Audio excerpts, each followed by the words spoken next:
ప్రధానమంత్రి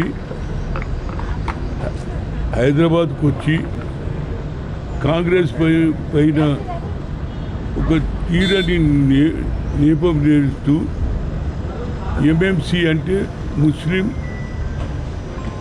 అదేవిధంగా Maoist party Congress MMC ముస్లిం Maoist Congress party అని చెప్పడం ఇంతకంటే దుర్మార్గం లేదు. ఎందుకంటే ఈనాడు ఇందిరాగాంధీ కానీ రాజీవ్ గాంధీ గారు ఎవరి వల్ల ఉగ్రవాదుల చేతులనే వాళ్ళ ప్రాణాలు పోయినాయి.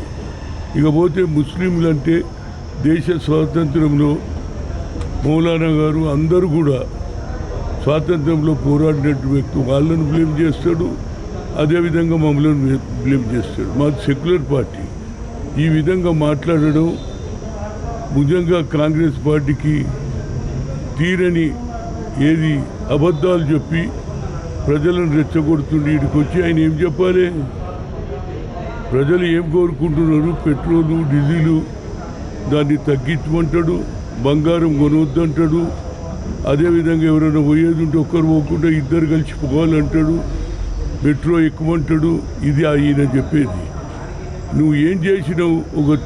ఏది బీసీ కుటుంబంలో పుట్టినావు, మై ఛాయ్ వాలా ఉండడు. బీసీ కుటుంబంలో ఈ దేశానికి ప్రధానమంత్రి అయినావు, కానీ నీ ఆలోచనలో మార్పు రాలేదు.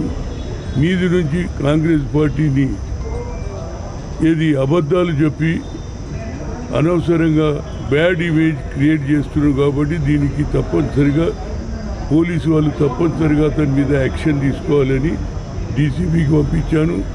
అదేవిధంగా ఏసీబీకి ఇప్పుడు సిఐ స్టేషన్ రైటర్కి ఇవ్వడం జరిగింది. దీని మీద కేసు రిజిస్టర్ చేయాలనేదే నా ఉద్దేశం.